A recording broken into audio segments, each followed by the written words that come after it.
welcome to my channel. Today's story is a journey of secrets, transformation, and a side of myself. I was born into a family where tradition wasn't just respected, it was law. My name is Alexander, though for one transformative year of my life, I would come to question whether names, like so many other things we cling to, truly define who we are. I grew up in a sprawling estate on the outskirts of a city that always felt too modern, too fast for the ancient rhythms that governed our household. My family, the Ashfords, had maintained the same peculiar tradition for over 2 centuries, a practice so unusual that we never spoke of it beyond our gates, yet so deeply embedded in our identity that none of us could imagine our family without it. Every child born into the Ashford line, regardless of gender, was required to follow a strict dress code from birth until their 25th birthday. The stated purpose was noble, almost philosophical, to teach balance, empathy, and an understanding of perspectives beyond our own. For the daughters, this meant spending 1 full year dressed and living according to masculine conventions. For the sons, the mirror image applied. We were to spend 12 months living under what the family called the feminine code. I remember being 7 years old, sitting in my grandfather's study, surrounded by portraits of stern-faced ancestors, when he first explained this to me properly. His weathered hands rested on a leather-bound journal that contained entries from every Ashford heir who had undergone the tradition. Some accounts were brief and dutiful. Others ran for pages, filled with cramped handwriting that suggested sleepless nights and racing thoughts.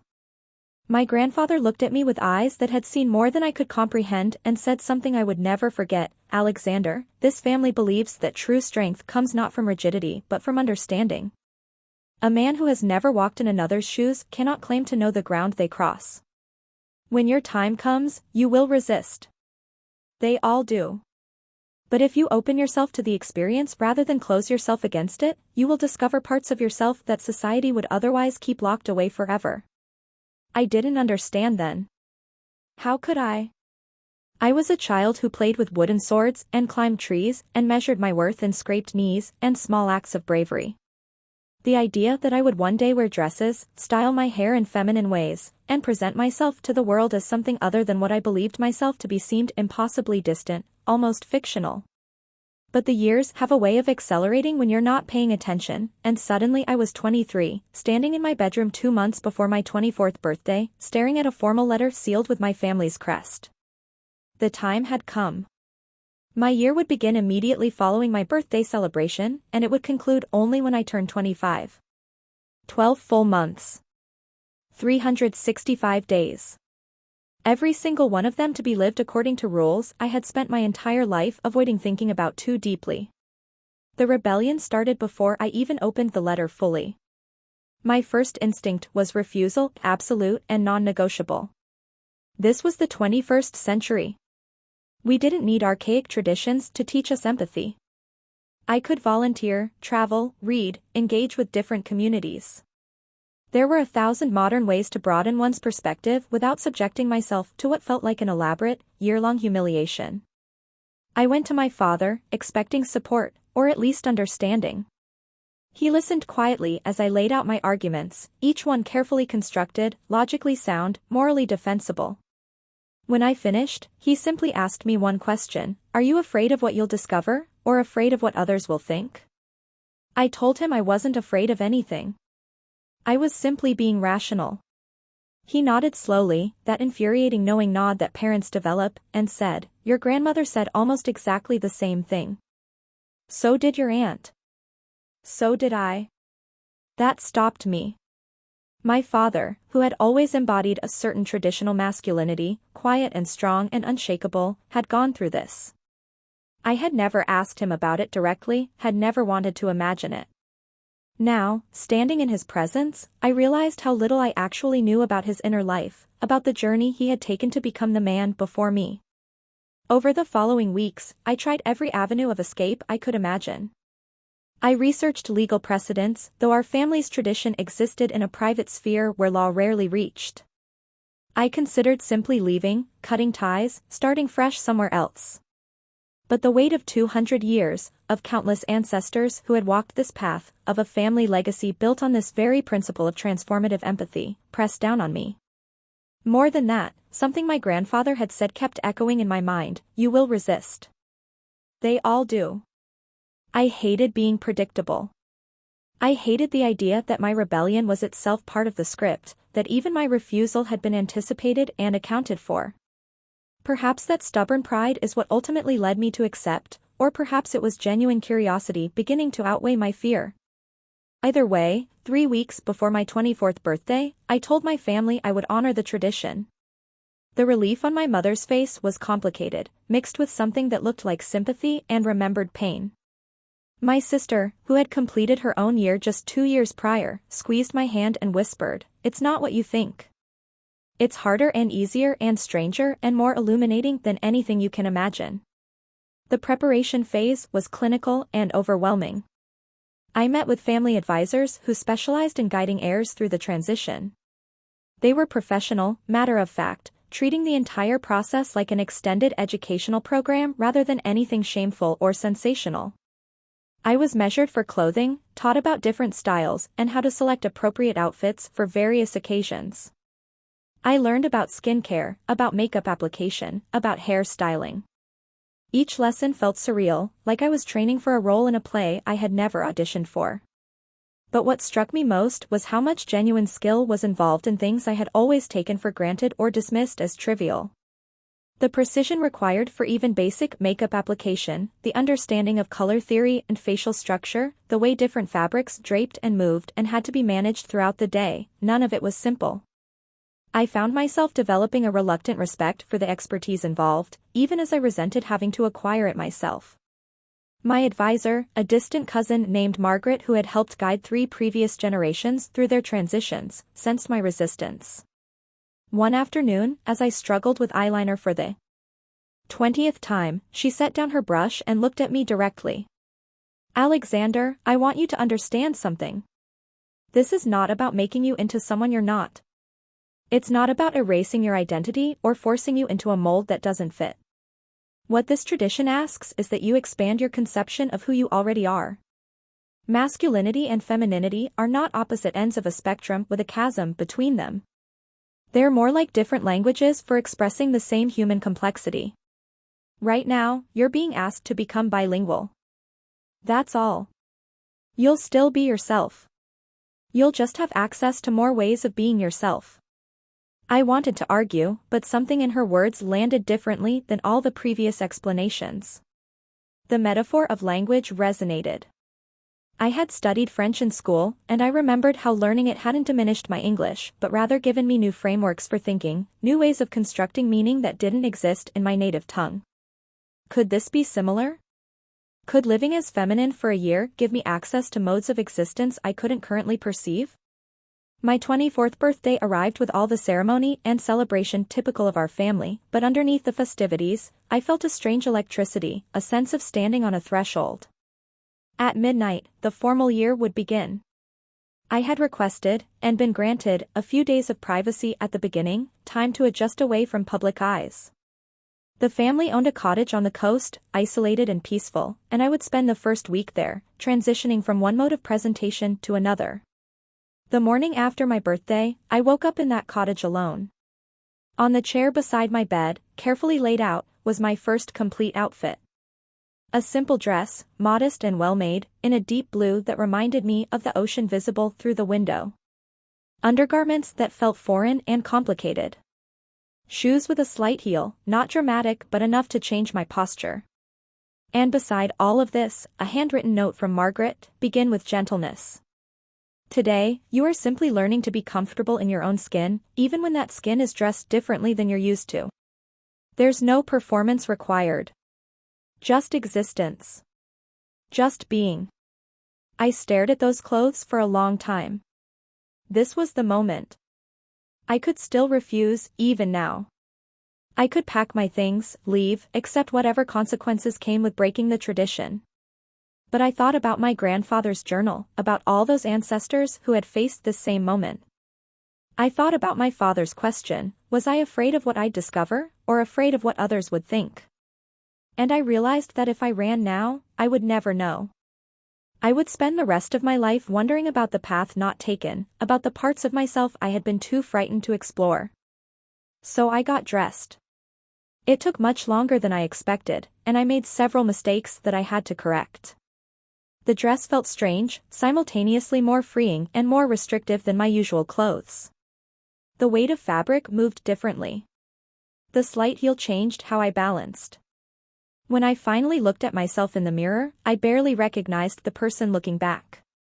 It wasn't that I looked convincingly feminine, I didn't, not yet. My face was still clearly masculine, my shoulders broad, my movements uncertain and awkward. But there was something in the eyes of my reflection, a vulnerability maybe, or a question, that I had never seen before. I spent that entire first day simply existing in those clothes, moving through the cottage, making meals, reading, trying to acclimate to this new physical reality. Every movement required conscious thought. Sitting down meant adjusting fabric. Walking meant accommodating the heel. Even something as simple as reaching for a book on a high shelf became an exercise in managing how the dress moved and draped. By the evening, I was exhausted in a way that had nothing to do with physical exertion and everything to do with the mental energy required to navigate this unfamiliar territory. That night, I video called my sister. She answered on the second ring, and her face broke into a complicated smile when she saw me. "How was day one?" she asked. I struggled to find words. Disorienting. Uncomfortable. Weird. Yes, she said simply. It is all of those things. For months, it will be all of those things. But tell me, even in just one day, did you notice anything unexpected? I thought about it. Everything requires more thought. There's no autopilot. I have to be conscious of my body and movement in ways I never had to before. She nodded. And that consciousness, that constant awareness, that's part of what the tradition is meant to cultivate. We, meaning people who live as masculine in our society, we get to move through the world with a kind of default ease. Our clothes don't require constant management. Our safety isn't perpetually calculated. Our presentation isn't endlessly scrutinized and judged. One day in, and you're already beginning to feel the weight of expectations and requirements that half the population navigates every single day of their lives. That's not the whole picture, not even close, but it's a start.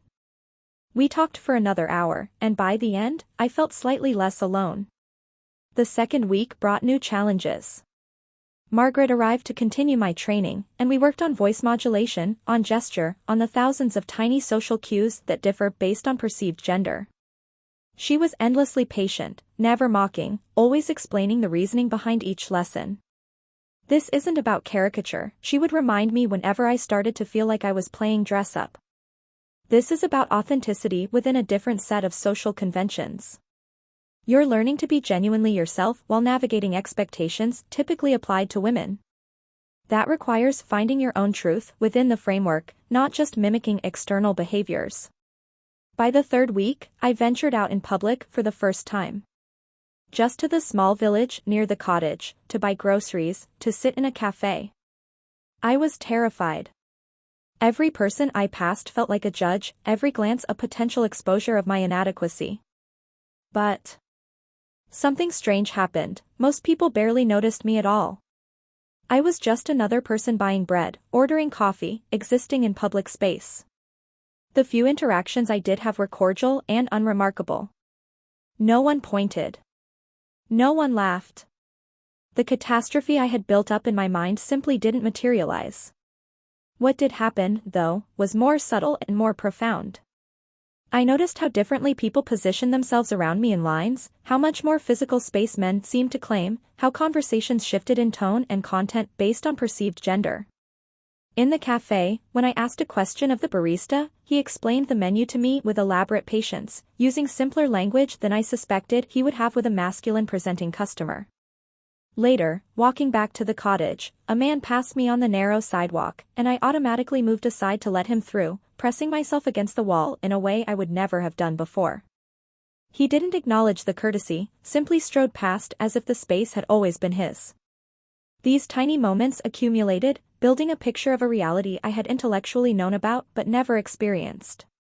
It was one thing to understand theoretically that gendered experiences differed. It was entirely another to live inside that difference, to feel it in your body, to navigate it in real time. After a month, I returned to the family estate. This was when the real challenge would begin. I could no longer hide away in a coastal cottage, practicing in private. Now I would have to integrate this new presentation into my actual life, around family, around people who had known me my entire existence as Alexander, masculine heir to the Ashford legacy. The first dinner back was excruciating.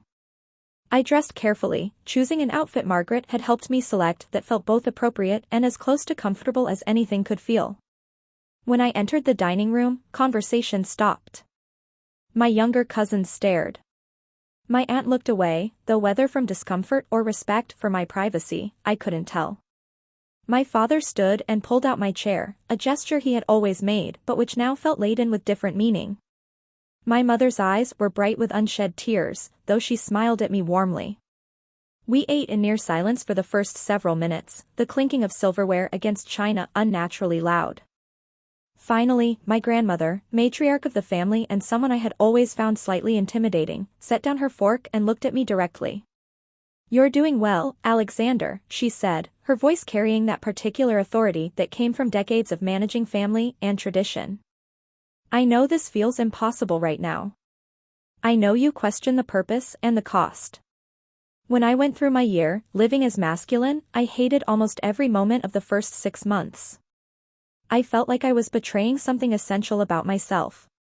But by the end, I understood that I hadn't betrayed anything. I had simply discovered that the self is larger and more flexible than we're usually allowed to believe. You'll find your way. We all do." Her words were meant to comfort, and in some ways they did, but they also highlighted the long road still ahead. I was 1 month into 12. I had 11 more to go. The following months unfolded in a strange rhythm of repetition and revelation. I enrolled in online courses to continue my education, and I noticed how differently I was treated in virtual study groups depending on whether my camera was on or off, whether my visual presentation aligned with my name or not. When people perceived me as feminine, my ideas were interrupted more frequently, questioned more skeptically, praised more patronizingly. When I turned off my camera and participated through voice and text alone, the dynamics shifted yet again. I started keeping a journal, following in the footsteps of all those ancestors whose accounts I had once read in my grandfather's study. The act of writing helped me process the confusion and complexity. Some entries were angry, railing against the unfairness of the tradition, the arbitrariness of gender, the exhaustion of constant performance. Other entries were more reflective, noting moments of unexpected beauty or connection, times when I felt oddly comfortable in my presentation, instances where the feminine coding allowed me to access emotional expressions or social connections that had previously felt closed off. Around the 4-month mark, something shifted. I can't point to a single moment or revelation, but gradually I noticed that I was thinking less about how I looked and more about how I felt. The clothes, the presentation, the social navigation, all of it was becoming more automatic, less consciously effortful. I started to develop a personal style within the feminine framework, choosing clothes that felt authentic to my taste rather than just following Margaret's guidance. I experimented with makeup, learning what I enjoyed and what felt performative. I grew my hair longer and found a style that suited my face. In short, I began to inhabit the presentation rather than simply wearing it. This was when the unexpected comfort my sister had mentioned started to make sense. It wasn't that I suddenly identified as feminine or wanted to abandon my masculine self. It was more that I was discovering the arbitrary nature of the boundaries I had built around my identity. Certain gestures I had suppressed as too delicate or expressive now felt natural and freeing. Certain emotional vulnerabilities I had armored against as weakness now felt like strength. Certain forms of connection and communication that I had dismissed as foreign territory now revealed themselves as native to my personality, just previously unexpressed. I started to understand that the tradition wasn't asking me to become someone else. It was asking me to stop limiting who I already was. But this growing comfort also brought new anxieties. The family gathering, the formal presentation that marked the culmination of the year, was approaching. This was a generations-old ceremony where the heir completing their year would appear before the extended family and selected community members, presenting themselves fully in their assumed gender role, demonstrating their commitment to the tradition and their integration of its lessons. It was, in essence, a public declaration of having successfully completed the journey. The thought terrified me. It was one thing to navigate daily life, to go to cafes or study online or interact with strangers who had no knowledge of my history. It was entirely another to stand before dozens of people who knew exactly who I was and what I was doing, subjecting myself to their scrutiny and judgment. My pride, which had initially driven me to accept the tradition, now recoiled at the thought of this public display. As the date approached, my anxiety intensified. I had nightmares about stumbling on stage, about my voice breaking, about being laughed at or pitted. I started to retreat, spending more time alone, practicing obsessively for a performance I dreaded. My sister noticed my withdrawal and came to visit. We walked through the estate gardens, and I confessed my fears to her. She listened without interruption, and when I finished, she was quiet for a long moment. "Can I tell you about my gathering?" she finally asked. I nodded. When I had to stand in front of everyone, presenting as masculine after my year, I was convinced I would fail. I was certain I looked ridiculous, that everyone would see through me, that I was betraying my authentic self just to satisfy an outdated tradition. But when I actually stood there, looking out at all those faces, something unexpected happened. I saw my own fear and vulnerability reflected back at me. Not as judgment, but as recognition. Every single person who had gone through the tradition remembered their own terror at that moment. And every single person who hadn't yet gone through it was facing their future in my present. In that moment, I realized the gathering wasn't about proving I could pass as masculine or about performing gender convincingly. It was about demonstrating courage. It was about standing vulnerable before your community and saying, "I accepted this challenge. I walked this uncomfortable path. I learned these difficult lessons. And I survived. And I grew." That's what they're witnessing. Not your perfection, but your willingness to transform. Her words helped, but the fear didn't fully dissipate. The night before the gathering, I barely slept. I tried on 3 different outfits, practiced my walk, rehearsed the brief speech I was expected to give. None of it felt adequate. When morning came, I dressed in a formal gown that my grandmother had worn for her own gathering 60 years prior. It had been altered to fit me, but wearing it created a tangible connection to that long line of ancestors, all of whom had stood where I was about to stand. My mother came to my room as I was finishing my preparations. She didn't say anything, just helped me with the final adjustments to my hair and the clasp of a necklace that had been passed down through generations. Then she took my face in her hands and kissed my forehead. "I'm proud of you," she said simply. "No matter what happens today, know that I'm proud of you." The gathering took place in the estate's great hall, a room I had been in countless times for holidays and celebrations, now transformed into something more formal and ceremonial. Chairs were arranged in rows facing a small raised platform. Flowers decorated every surface. Soft music played. As the hour approached, guests began to arrive.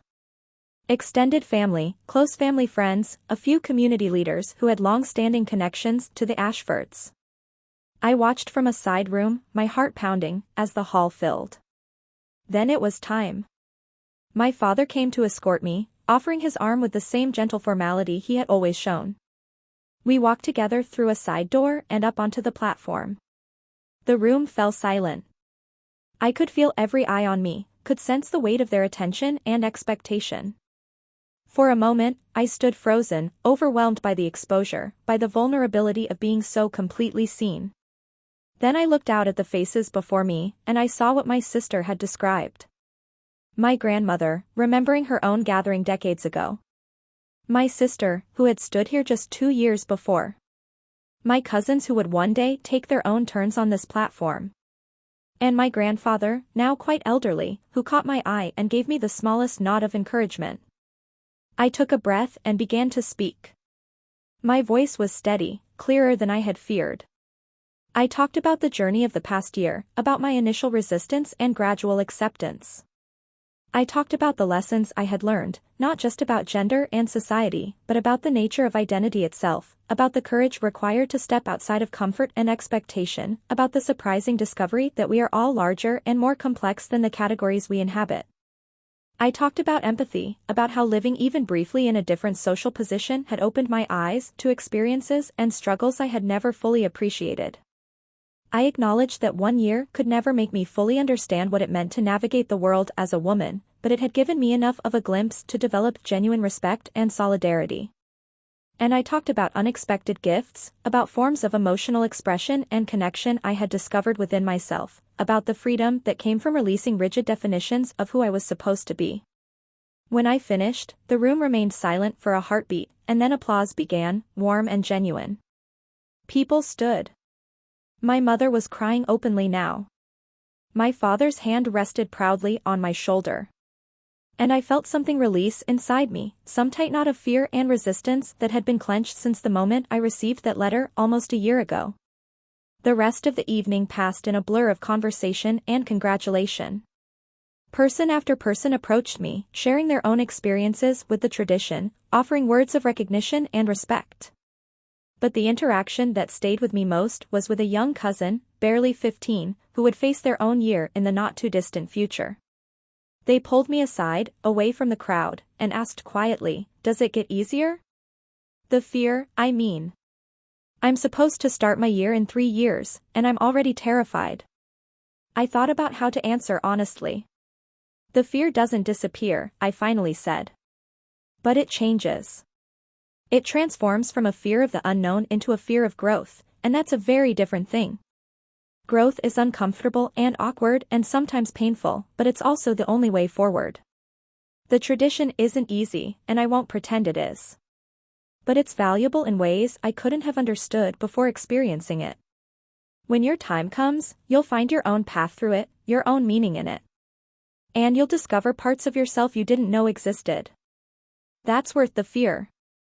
They nodded, not entirely convinced but perhaps slightly less alone in their anxiety.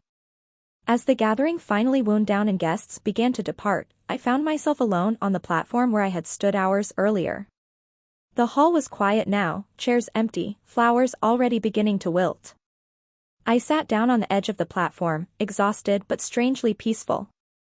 My father found me there. He sat beside me, and we were silent for a while, comfortable in each other's presence. Finally, he spoke. "You asked me once if I was different after my year. If it changed who I was." I remembered the conversation, months ago. "What's the answer?" I asked. "I'm the same person I always was," he said slowly. "But I'm also more complete. The year didn't make me less masculine. It made me more wholly human. That's what I hope you'll take from this. Not confusion about your identity, but clarity about your wholeness." We sat together as evening deepened into night, and I reflected on his words. The year was officially complete. Tomorrow, I would return to presenting as masculine, resuming the life I had lived before this transformative period. But I knew I would not be the same person who had reluctantly opened that letter on his 23rd birthday. The final weeks of my transition back to masculine presentation were, in some ways, harder than the initial transition into feminine had been. I had expected relief, a sense of returning home to my authentic self. What I experienced instead was a strange grief. I mourned the loss of certain freedoms I had discovered, certain forms of expression that felt less accessible in masculine coding. I missed aspects of how I had learned to move and communicate. I felt the constraints of masculine expectations closing back around me, subtle but undeniable. This confused me deeply. I had never questioned my gender identity before the year, and I didn't question it now. I was male, comfortable in that identity, not seeking to change it. But I had come to appreciate the fluidity possible within that identity, the ways I could incorporate elements typically coded as feminine without diminishing my sense of self. The challenge now was figuring out how to maintain that integration while returning to a masculine presentation that society would read very differently. I talked about this with Margaret during one of our final sessions. She smiled with understanding. "This is what many people struggle with post-transition," she said. The tradition gives you permission to explore aspects of yourself that society usually locks away behind gendered gates. For 1 year, you get to access those parts freely because you're following family obligation. But when the year ends, the obligation ends, and you're left having to consciously choose which elements to keep, which to release, and how to integrate your expanded self-understanding into your daily life. That's the real work. The year is just preparation for it. She was right. The months following my return to masculine presentation became a period of integration and negotiation. I had to figure out how to honor what I had learned and discovered without feeling like I was either betraying my masculine identity or abandoning the growth I had achieved. It required conscious effort and constant self-reflection. I kept certain practices that had become meaningful to me, a more elaborate skincare routine, an attention to aesthetic detail in my appearance, a willingness to express emotion more openly. I released others that had been useful for the experience but didn't resonate with my authentic self. I began to develop what I thought of as my own personal dialect, a way of being Alexander that incorporated both traditionally masculine and traditionally feminine elements into something that felt uniquely mine. Not everyone understood or approved. Some extended family members seemed disappointed that I didn't simply snap back to who I had been before. A few friends I had grown up with were uncomfortable with the changes they perceived in me, the ways I had softened or opened or become different. There were moments of loneliness and self-doubt, times when I wondered if I should just conform to expectations, hide the parts of myself that didn't fit neatly into acceptable categories. But I also found unexpected allies and connections. Other family members who had gone through the tradition reached out, forming a kind of informal support network of people who understood the complexity of integration. I developed new friendships with people who appreciated my more nuanced understanding of gender and identity. And most importantly, I began to feel a kind of internal coherence that I had never experienced before, a sense that all the parts of myself were finally in conversation rather than conflict. My sister and I grew closer during this period. We would meet regularly to talk about our experiences, comparing notes on the challenges of post-transition life. She told me about her own struggles with reintegration, about how she had initially tried to prove her femininity by rejecting everything she had learned during her masculine year, only to realize later that she was impoverishing herself by doing so. The real courage, she said one afternoon as we walked through the city, isn't in completing the year. It's in living authentically afterwards, when there's no family tradition to hide behind, when every choice to express yourself outside conventional boundaries is visible and subject to judgment. That's when you discover whether the lessons actually took root or whether they were just a performance you gave for 12 months. Her words challenged me to go deeper in my integration, to not be satisfied with superficial changes but to genuinely reconsider my relationship with masculinity, femininity, and the human qualities that transcend both. I began reading more broadly about gender, about identity, about the social construction of categories that feel so natural and fixed. I talked with people from various backgrounds and experiences, learning about journeys very different from my own but sharing similar themes of self-discovery and authenticity. Now, standing here a year after completing the tradition, I can look back with perspective I didn't have in the midst of the experience. The year I spent living as feminine was one of the most challenging, uncomfortable, disorienting experiences of my life. It was also one of the most valuable. It didn't change my gender identity, but it fundamentally altered my understanding of what gender means, how it functions in society, and how much of our selfhood we sacrifice to maintain rigid boundaries around it. I understand now what my grandfather meant when he said that true strength comes from understanding rather than rigidity. I understand why my family has maintained this tradition for 2 centuries, despite its difficulty and strangeness. Because empathy is not something you can learn from books or lectures or good intentions.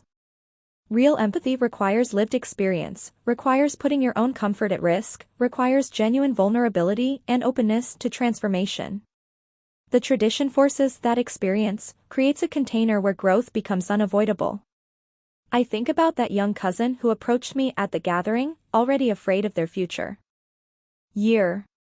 If I could speak to them now, I would say that the fear is valid and appropriate. This is not an easy path. But I would also say that on the other side of that fear is a kind of freedom most people never experience, the freedom that comes from knowing yourself more completely, from having tested the boundaries of your identity and found them more flexible than you imagined, from having developed genuine empathy born not from imagination but from lived experience. The tradition is not perfect. It operates within a binary framework that doesn't capture the full spectrum of human gender experience. It comes from a place of privilege, as our family has the resources and privacy to undertake such an extended practice.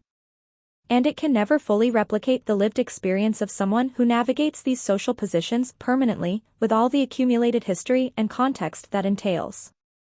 But within its limitations, it accomplishes something remarkable. It forces people who might otherwise remain comfortable in their assumptions to confront realities beyond their own narrow experience. As I've reintegrated into daily life, I've noticed how my year affects everything I do. When I'm in meetings and a woman's idea is ignored until a man repeats it, I feel a visceral recognition of that erasure. When I see men taking up physical space without awareness or consideration, I notice it in ways I never did before. When I encounter rigid definitions of masculinity that require emotional suppression or disdain for anything feminine, I feel claustrophobic on behalf of everyone trapped in those constraints. But I've also become more aware of the complex navigation required of everyone, regardless of gender. Masculine people face their own set of constraints and expectations, their own forms of policing and punishment for stepping outside acceptable boundaries. The pressure to be stoic, strong, financially successful, emotionally controlled, these demands shape and limit masculine lives in profound ways. My year didn't make me an expert on femininity any more than it erased my understanding of masculinity. What it did was give me a more nuanced appreciation of how gender functions as a system of expectations that constrains us all, differently but pervasively. Recently, I was asked to speak at a family gathering for heirs who would soon begin their own years. I stood before a small group of nervous young people and tried to offer them something useful. I told them that they would hate the experience sometimes, that they would question its purpose, that they would feel exposed and vulnerable and ridiculous. I told them this was normal and expected and part of the process. But I also told them to pay attention to the moments that surprised them, the instances when something they expected to feel wrong actually felt comfortable, when a constraint they anticipated actually opened up new possibilities.